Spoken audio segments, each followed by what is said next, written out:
My name is Erin Carter. I'm 36 years old, and I serve as a senior intelligence officer in the United States Air Force. My days are spent decoding patterns, coordinating mission intel, and keeping teams alive in places most people can't pronounce. But today, I'm standing in heels that pinch holding a champagne flute I didn't ask for at my younger sister's engagement party, and I've never felt more invisible. Erin's just playing soldier again, my aunt says loudly between sips of rosé. She never quite grew out of GI Barbie. Laughter bubbles up around the room. The cousins, the old neighbors. Even my mother chuckles behind her napkin like it's just innocent teasing. I smile barely. My spine stiffens, my fingers tighten around the glass. Not enough to break it, but enough to stop me from walking out. Because if there's one thing I've learned from years behind closed doors and blackout missions, it's this. Sometimes you let them talk until the silence lands harder. The room is candlelit and polished, full of gold-trimmed napkins and designer centerpieces.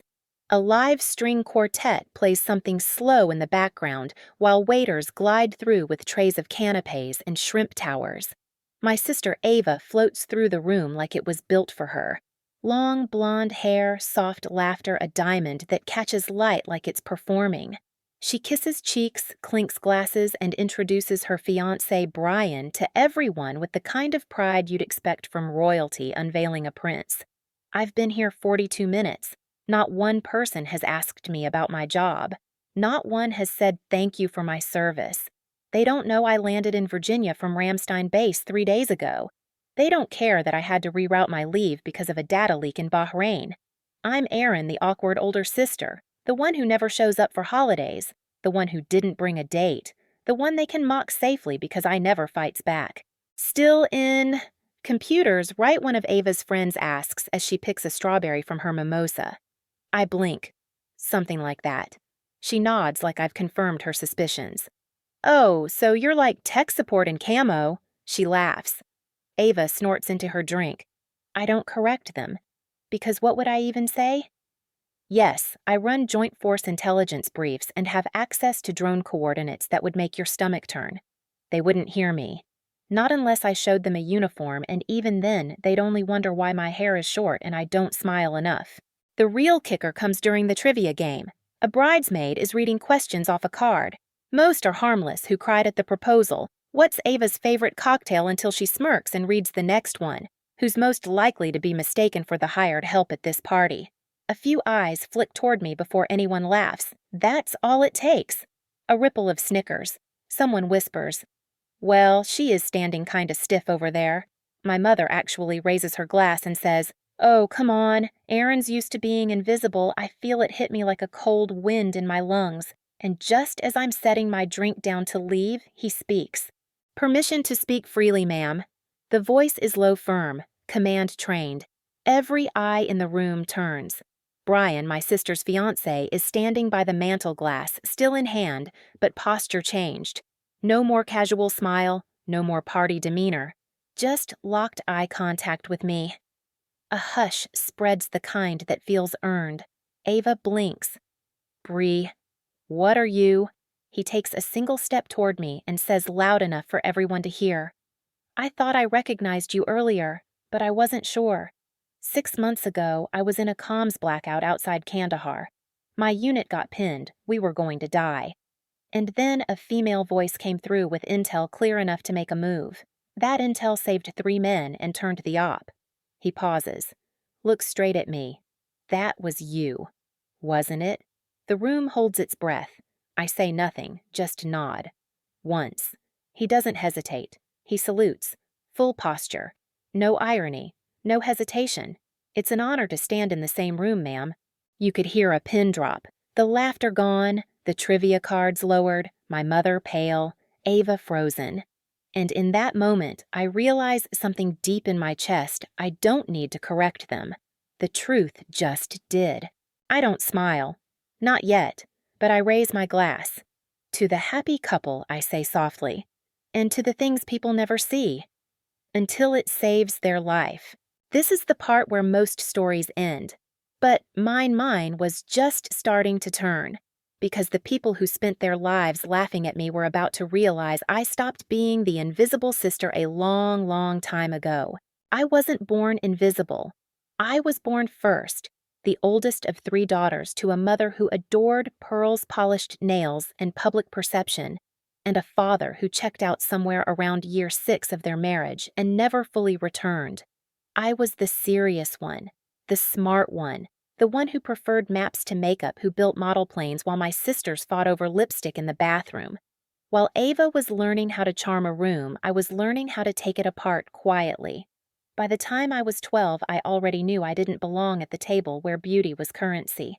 My mother adored Ava, our youngest, like she was a prize bred for pageantry. Middle sister Megan became the agreeable one, soft-spoken, accommodating, forgettable. And me, I became the one who got out. I enlisted at 18. Air Force intelligence. No one in my family understood it, not really. My mother said, "You're too pretty for that uniform." Ava joked, "You just want to be a spy so you can avoid dating." Even Megan winced and asked, "But isn't that dangerous?" I told them I liked structure. What I didn't say was that I liked purpose, something that didn't require approval from a dinner party. My first few years were brutal. Long hours, constant movement, a world of men who assumed I couldn't handle half of what I did better than they ever would. But it sharpened me. I stopped trying to be charming, and I got very, very good at being clear. I rose fast, graduated top of my cyber ops program, spent 3 years embedded with joint task force units across the Middle East, became a specialist in live extraction intel, a kind of digital shadow work that meant I was the last voice soldiers heard before making life and death calls. Still, my mother never understood. She called my deployments phases. She asked when I'd settle down. When I was 31 and up for my second deployment, she sent me a card that said, "We love you. Ava's wedding is coming up. You'd better not be deployed again." There was no we, just her. My father never wrote. Ava never called. Over the years, I kept showing up for them, even when they didn't show up for me. I sent money when Megan had a medical scare, paid half of Ava's student loans anonymously because I knew she'd never ask and my mother would never admit they were behind. I sent flowers every Mother's Day, bought Christmas gifts even when I was stationed in Germany and living out of a duffel bag. No one ever asked where I really was. They just asked why I didn't come home more often. The last time I came home before Ava's engagement party was 2 years ago for Thanksgiving. I wore a navy blue pantsuit and got asked 3 times if I was a government auditor or something. Ava's boyfriend at the time asked what I actually did. When I gave a polite, vague answer, intel coordination, he raised his eyebrows and said, "So, you're like an office lady in camo." Everyone laughed. Except me. I stayed through dessert, then booked a hotel. Didn't say goodbye the next morning. No one noticed I was gone. So, when the invitation came for Ava's engagement weekend, full weekend, mind you, at a country club resort that cost more per night than my combat boots, I hesitated. It wasn't about Ava, or the groom. It was about whether I could stomach another room full of people who smiled like I was a distant relative they didn't quite remember. But I said yes, because part of me wanted to believe maybe, just maybe, they'd grown up. Maybe time had softened their judgment or success had opened their eyes. Maybe the uniform didn't have to be a wall anymore. I packed one dress, pressed it flat in my duffel bag between the rolled socks and the laptop I never travel without, and I flew in, unannounced, unarmed, just hoping. When I arrived, no one greeted me at the door. Megan texted yay when I told her I was coming. Ava didn't respond. I stood in the entry hall of the country club as servers passed me with trays of cocktails. My mother gave me a quick hug, air-kissed both cheeks, and said, "You could have warned us. I would have asked the caterer to add another chair." Like I was a last-minute RSVP, like I wasn't family. The seating chart at the dinner said everything. Ava, her fiancé Brian, his parents and siblings, my mother Megan, and extended family all at the long central table. My name was scrawled on a smaller card. Back table, near the kids, next to a cousin's +1 who didn't even speak English. I didn't complain. I took my seat, smiled at the stranger beside me, nodded politely when asked if I was still doing the military thing. And when Ava made her toast thanking everyone for being there, she didn't mention me. Not once. I should have expected it. But it still cut. Because deep down, a part of me still wanted my mother to say my daughter's a war hero. Or Ava to beam and brag my sister's in the Air Force she saves lives. But they didn't. They never did. Because I don't wear my career in pearls and pastels. I wear it in scars they never cared to ask about. So when my aunt mocked me in front of the room, when Ava laughed, when my mother said, "Oh, come on," Erin's used to being invisible, I realized something bitter and clear. They didn't just forget me. They chose to. And from that moment on, I decided I wouldn't correct the narrative. I'd wait for the truth to arrive, on someone else's lips. And when it did, they wouldn't just see me. They'd stand for me. After the trivia game, I don't leave right away. I want to. My jaw is tight, my stomach coiled like I'm gearing up for impact. I can feel my pulse in the center of my throat, quiet, steady trained. But I don't move, because I know if I walk out now, they'll think I'm just being dramatic. The too intense sister, the one who can't take a joke. So I stay, and I listen. Ava continues flitting from table to table like nothing happened. She's always had that talent knowing how to exit a moment without cleaning up the mess she left behind. Megan gives me a glance. She saw what happened. She always sees, but she won't say anything. Megan's version of loyalty is silent proximity. The rest of the room settles back into champagne and string music. And I sit alone at the edge of a party where my name is only good for a punchline. A few minutes later, Ava swings by with two of her bridesmaids in tow. They're mid-giggle when she leans down and puts a hand on my shoulder like I'm a guest she barely knows. "You're being so quiet," she says loud enough for the table to hear. "Are you jet-lagged or just brooding in spy mode?" The girls laugh. I breathe in slowly, hold it, exhale. I want to answer. I want to say, "Actually, I helped shut down an arms route last week with a drone team and 2 teams of SEALs who trusted my voice more than anyone's in this room ever has." But I don't, because my work is classified, and my worth isn't up for auction. So I smile just enough, just enjoying the music. Ava winks and moves on. Then comes the kicker. It's a casual moment easy to miss unless you're watching for it. Ava is introducing Brian to a group of extended family members, some distant cousin and uncle, 2 of her friends from college. "And that's my big sister," she says with a smirk. "Erin. She's, still doing something with the Air Force. I think it's computers or signals or whatever. She's very mysterious." More laughs. Brian chuckles politely, not realizing yet what she just did. I catch his glance. It lingers. And in that second, I wonder if he's starting to piece together that maybe I'm not just the moody sibling in black heels. They keep talking. Someone says, "So, Erin, do you carry a gun? Another bet you're good with locks and decoding stuff."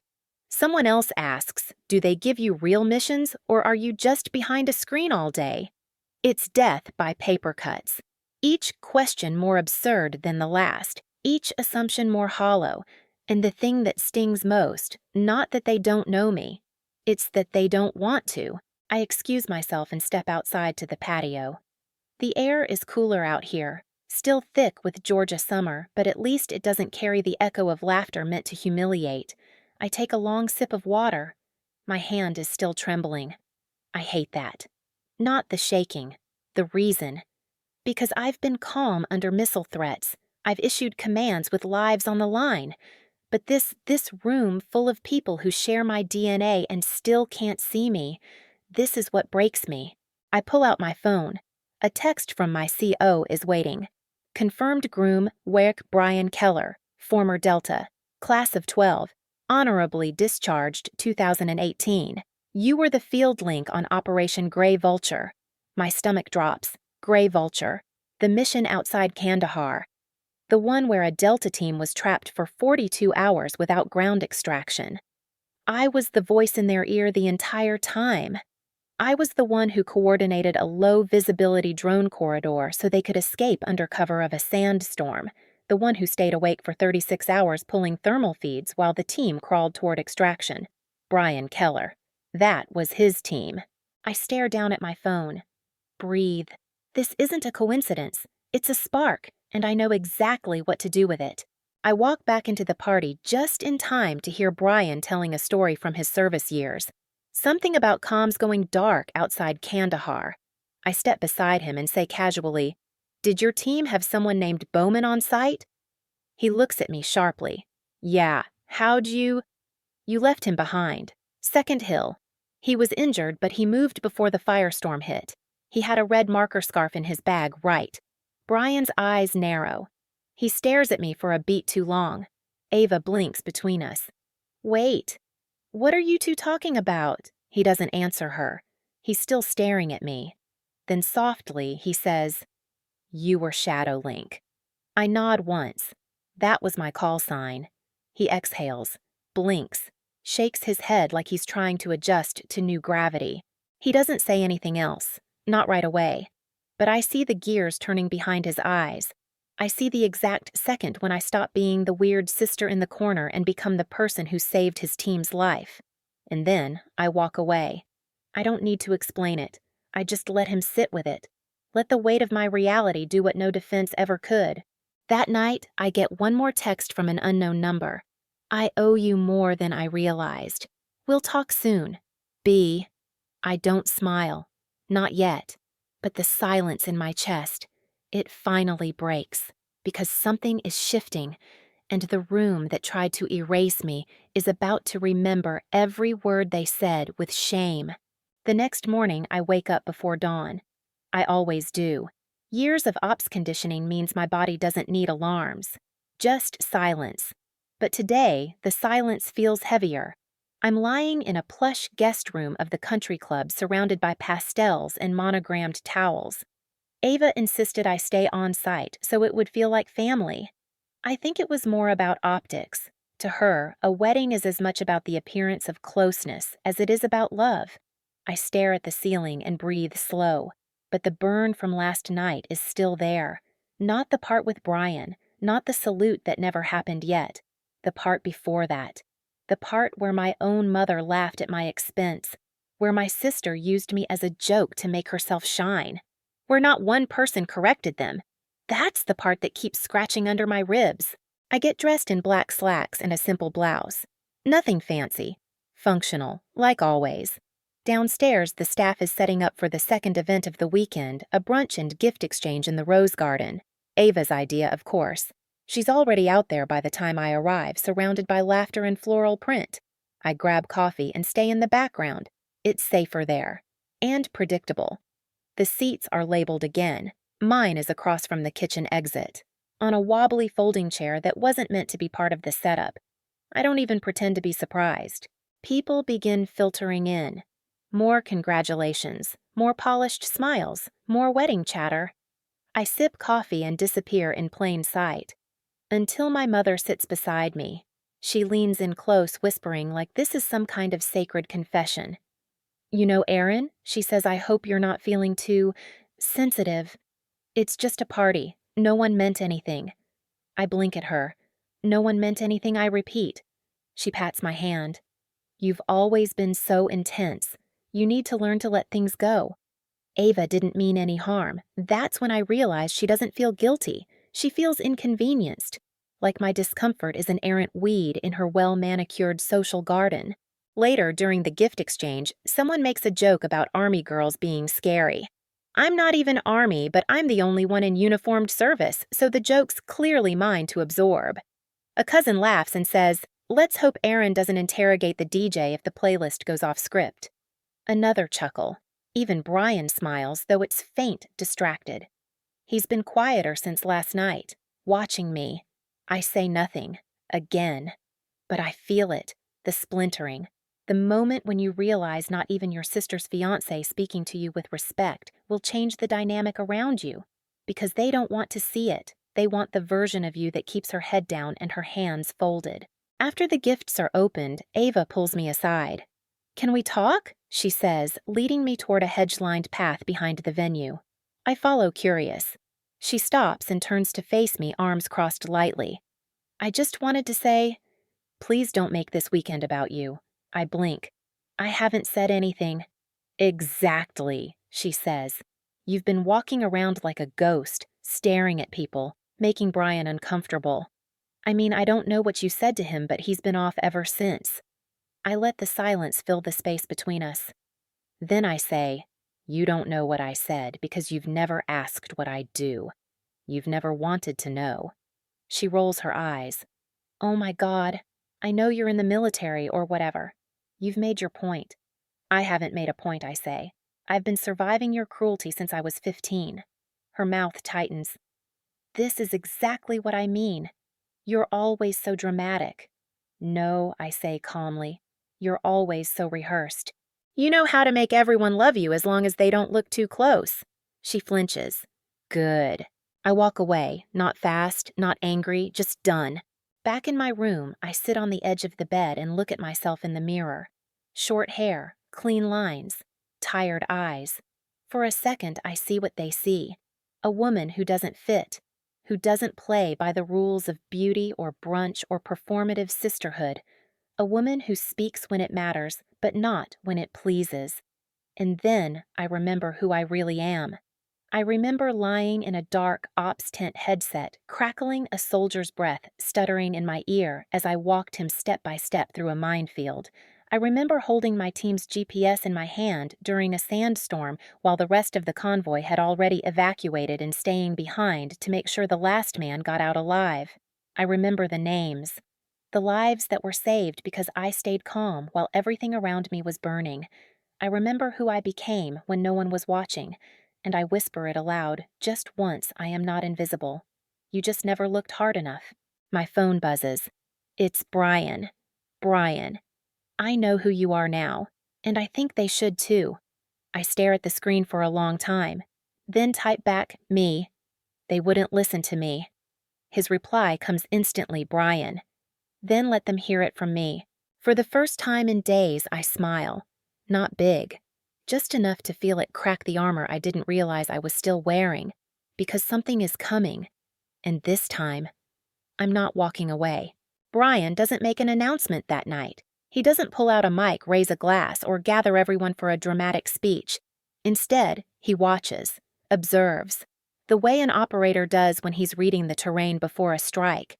I recognize the stillness immediately. It's what we were both trained for. The dinner is formal, white linens, overpriced wine, a string quartet softly playing a Coldplay cover like they're trying to make it classical. Ava looks radiant in a pearl dress that probably cost more than my car. My mother is in full socialite mode, directing photographers, straightening centerpieces, keeping one eye on optics. Me, I'm in navy blue again, conservative, quiet, intentional. I wear it like armor. Brian takes his place at the head table. I'm placed surprise at a side table again. This time next to someone's father-in-law and two women who keep asking if I'm a security detail. I answer kindly, let the assumption sit. Because tonight I don't need to defend my rank. He will. Midway through the meal, Brian taps a fork against his wine glass. The room quiets. Heads turn. Even Ava looks surprised. He stands. No fanfare. Just quiet command. I'd like to take a moment to thank everyone for being here tonight, he begins. It means the world to both of us. Ava and I are honored to share this chapter with our family and friends. Polite applause. But I can feel it, something's building under his words. I've met a lot of amazing people in my life, but one of them saved it, not metaphorically, not emotionally, literally. The room stills, utensils pause mid-air. 6 months ago, during a high-threat extraction mission, my team was stranded. We had no cover, no clean exit. Our comms were down. Our GPS glitched. We were looking at a 100% casualty projection. Ava blinks suddenly pale, until a voice came through our scrambled line. Calm, precise, strategic. She coordinated our recovery remotely, built us a path through hell, and got us out alive. His voice tightens, just slightly controlled emotion. That voice belonged to a woman in this room, someone many of you have known your whole life, but maybe never really seen. And then he looks at me, and only me. Major Erin Carter, United States Air Force Intelligence, call sign Shadowlink. You saved my life, and I am proud, honored to join your family. He raises his glass. To Erin. The silence breaks like a wave crashing through glass. People shift. Whispers. Mouths fall open. Chairs creak. Ava stares at Brian like he's grown a second head, but no one says anything, because there is nothing to say. My mother's wine glass trembles in her hand. Megan presses her lips together, and for the first time in 20 years, I see something like awe in her eyes. And Ava looks like someone just rewrote her whole story with me as the protagonist. I don't cry, I don't smile. I simply rise from my chair and nod at Brian once. He salutes, openly, proudly. In the room, they stand, one by one. Slowly, awkwardly at first, but they rise. Applause starts, soft, then real, not forced, not fake, earned. Later, Ava finds me alone by the staircase. She's still reeling. Why didn't you ever say something, she asks. Why didn't you tell us I look at her? I think about all the times I wanted to explain, all the times I held back to protect their comfort, and I say because you never asked. And I was too tired of explaining myself to people who had already made up their minds. She doesn't argue. She just nods small quiet. Then, I'm sorry.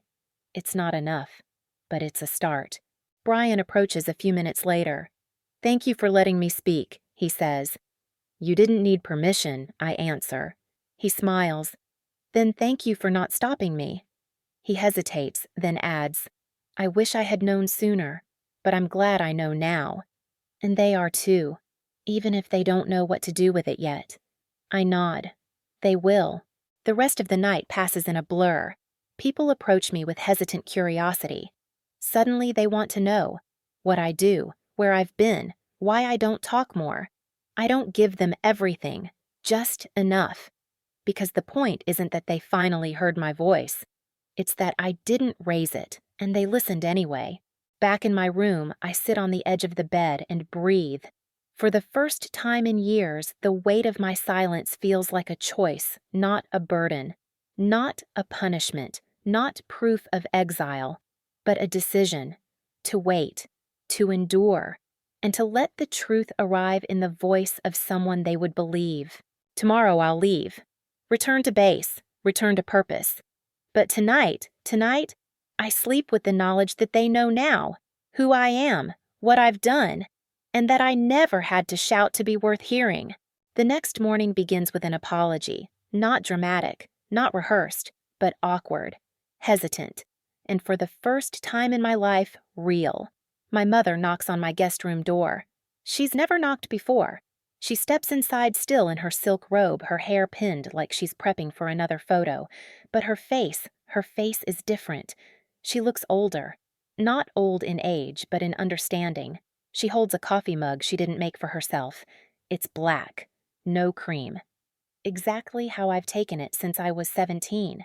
She places it on the nightstand without a word and sits on the edge of the armchair across from me. I didn't know, she says softly. I don't answer. I didn't try to know. Still, I wait. And then I saw your name in the binder Brian brought to the table after the toast. The after-action report. So that's what he did after the speech. He showed them proof. She swallows. You're really a major. I nod. Her voice cracks. You're not just sitting behind a screen, are you? I stare at her for a long moment before saying, No, Mom. I'm the one they call when everything falls apart and no one else can see the path through. She starts crying. I don't reach for her. Not yet. After breakfast, people begin to leave. The weekend is over. The wedding will come later. But this was the stage. And now the curtain is falling. A few cousins offer polite hugs. One uncle simply says I had no idea. I nod. Megan walks beside me to the valet line. I'm sorry I didn't defend you, she says. I'm not angry, I reply. Just tired. She smiles, sad and small. You've been tired a long time, haven't you? I exhale. Long enough to know who's worth staying awake for. She doesn't argue. Just squeezes my hand. Ava appears before I leave, her eyes puffy. No makeup. She looks human. Brian told me more, she says, about what happened in Kandahar, about your role, about how many people owe you their lives. I nod. She shakes her head. I don't know how I missed all of it. You didn't miss it, I say. You avoided it. Her mouth opens, then closes. I wait. And then I say the thing I've carried like a stone in my chest for over a decade. You built your world on being adored. I built mine on being trusted. They're not the same, but only one of them survives under fire. Ava tears up, and for once, she doesn't try to win the scene. I'm sorry, she whispers. I believe her, but I also know better than to need it. Back at base, everything feels different, not in the world, but in me. I walk into the command center on Monday morning, and the junior officers greet me sharper than usual. Ma'am, they nod. Welcome back. My inbox is full of debriefs and encrypted field packets, but one message stands out. From Brian. I've decided to rejoin the reserve. You reminded me who I was before I tried to become someone I thought the world would prefer. Ava says you gave her a mirror she didn't ask for, but needed. Thank you for letting me speak. I hope I earned the right to stand beside you. I close the message, sit in my chair, stare at the flag outside the window, and I breathe. Not the kind of breath you take after running, the kind you take when you've finally arrived. Later that week, I'm asked to brief a new group of intelligence recruits. The colonel wants me to talk about command integrity, about the silent weight of leadership, about what makes someone worth following. I stand in front of the room, 30 eager faces staring back. I don't start with war stories. I don't mention medals. I tell them this. Sometimes leadership isn't about being loud. It's about being the one who sees what no one else does and acting anyway. One of them raises a hand and asks, "Did you always want to lead?" I smile. No, I wanted to matter. Leadership was just what happened when I stopped waiting for someone else to see me. On Friday, a box arrives on my desk. No return address. Inside is a hand-carved plaque. It reads, "To the woman they once called invisible. The strongest ones always move in the shadows, until the room stands for them." Underneath the plaque is a folded note written in Ava's handwriting. Just one line, "You made us all look again." I place the plaque on my shelf, not as a trophy, as a warning, for anyone who still thinks silence means absence. Because here's what they never understood. I didn't need the room to cheer. I just needed them to know whose voice kept them standing. A week after I return to base, I take a walk through the hangar at sunset. The light slants across the polished floor, casting long golden lines between the aircraft. Everything is quiet, but not empty like the place is holding its breath before another long night begins. I pause in front of the ops board. One of the new intel officers, Simmons, is still typing up the day's sit rep. He looks up and nods. "Ma'am." I nod back. Just that. No flourish, no speech. Because that's what I've built here, a place where respect doesn't have to be earned over and over again. It simply exists like gravity. A place where I'm seen, not because I demanded it, but because I led without waiting for permission. Later that night, I finally open the old photo box I've been carrying from post to post for years. Inside are bits of a different life. My cadet badge, a letter from my first deployment CO, a blurry photo of me at 24 in the back of a Humvee laughing harder than I probably should have been, and one picture from high school, me and Ava at the science fair. I was holding the blue ribbon. She was holding my arm like she didn't want to be seen next to me. I study the photo for a long time. Then I do something I haven't done in years. I call her. She answers on the second ring. "Hey," she says. Her voice is quieter now. Less polished. "Hey," I reply. "I found a picture of us. Was I crying in it?" I smile. "No. You were smiling. I was the awkward one." "I remember," she says. Then, after a pause, I kept some photos too. There's silence. Then she says I sent that plaque because I didn't know how else to say I was wrong. About all of it. "You don't have to keep apologizing," I say. "You already did," I know she says. "But I'm going to anyway. And maybe this time that's okay." It's funny how many people thought I was hard to love when I was really just hard to understand. My silence was always mistaken for distance, my steadiness for coldness. But under that, there's always been fire. I just didn't use it to burn things down. I used it to carry people through. The next week, I receive an invitation. DIA Women's Leadership Panel. They want me to speak. Not about rank, Not about tactics, but about visibility. I hesitate at first, but then I think about every woman sitting in the audience who might feel like I used to feel like her story didn't fit the frame, so she had to shrink to fit someone else's comfort. So I accept, and I write my speech. When I walk onto the stage, it's nothing like a battlefield. No gunfire, no blackout comms. But my hands shake just the same. Because this time, I'm not rescuing anyone else. I'm simply telling the truth. I begin with this. When I was 8, I learned to speak quietly because my sister was prettier when she laughed. When I was 16, I learned not to correct people who called me too serious because I didn't want to sound ungrateful. And when I was 28, I saved 5 lives and didn't tell my family because I knew they'd still ask if I had a boyfriend. But silence doesn't mean absence, and respect isn't always loud. Sometimes it's the room falling still. Sometimes it's the word ma'am spoken without irony. And sometimes it's the moment you realize you were never invisible. They just didn't know how to look. The applause isn't thunderous. It's warm, long, real. Afterward, a young officer approaches me. She's maybe 23, nervous, gripping her notebook like it's the only thing anchoring her to the floor. "Ma'am," she says, voice tight, "they keep telling me I need to speak up more, smile more, loosen up."